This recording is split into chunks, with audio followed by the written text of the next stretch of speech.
नमस्कार, स्वागत है आपका न्यूज गंगा पर। मैं हूं आपके साथ निशा भारद्वाज और आज के इस बुलेटिन में जानेंगे दोपहर 12 बजे तक की सबसे बड़ी खबरों को। तो चलिए बिना वक्त गवाए शुरू करते हैं आज दोपहर 12 बजे तक की सबसे बड़ी खबरें।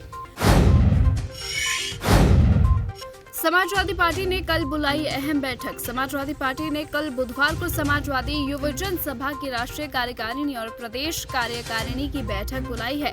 पार्टी ऑफिस में सपा प्रमुख अखिलेश यादव की अध्यक्षता में कल की बैठक होगी।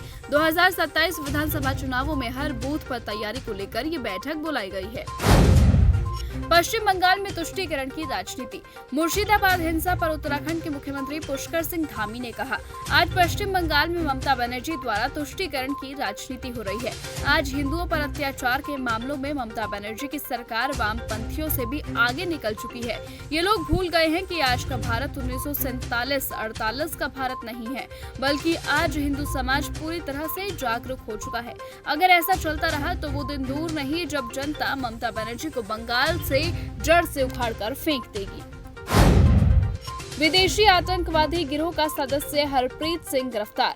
FBI निदेशक काश पटेल ने ट्वीट किया, पकड़ा गया हरप्रीत सिंह अमेरिका में अवैध रूप से रह रहे एक कथित विदेशी आतंकवादी गिरोह का हिस्सा है, जिसके बारे में हमारा मानना है कि वो भारत और अमेरिका दोनों में पुलिस स्टेशनों पर कई हमलों की योजना में शामिल था। FBI सैक्रामेंटो ने स्थानीय और भारत में अपने सहयोगियों के साथ समन्वय करके जांच की है। सभी ने बेहतरीन काम किया है और न्याय होगा। FBI हिंसा करने वालों को ढूंढना ऐसे ही जारी रखेगी, चाहे वो कहीं भी हो। अंतर्राष्ट्रीय योग दिवस की मान्यता, पीएम मोदी के प्रयासों का परिणाम। दुनिया भर में योग को बढ़ावा देने में पीएम मोदी की भूमिका पर पहले सऊदी योगाचार्य और भारत के चौथे सर्वोच्च नागरिक पुरस्कार पद्मश्री से सम्मानित नौफ अल मरवाई ने कहा कि ये वास्तव में मुख्य भूमिका है। अंतर्राष्ट्रीय योग दिवस की मान्यता वास्तव में पीएम मोदी के प्रयासों का परिणाम है। हम सभी योग क्षेत्र में इसके लिए उन्हें धन्यवाद देते हैं। योग दिवस केवल एक दिन का उत्सव नहीं है। झारखंड के बोकारो में मुठभेड़ में 8 नक्सली मारे गए। झारखंड बोकारो मुठभेड़ पर झारखंड के ADG संजय आनंद राव ने कहा कि कल रात ऑपरेशन शुरू किया गया था।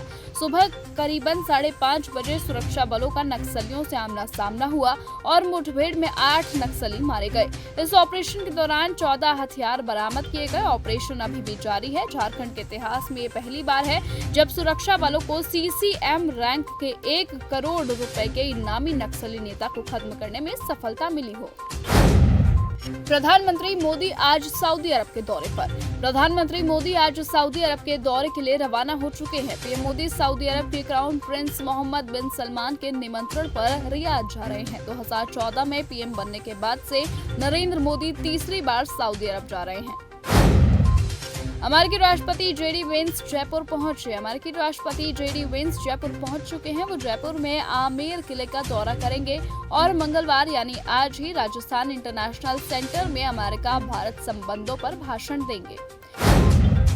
CM स्टालिन ने फडणवीस पर पूछ लिया केंद्र का स्टैंड। केंद्र की राष्ट्रीय शिक्षा नीति के खिलाफ तमिलनाडु सरकार लगातार मुखर रही है। महाराष्ट्र की सरकार ने अपने यहाँ मराठी भाषा को प्राथमिकता दिए जाने की बात कही।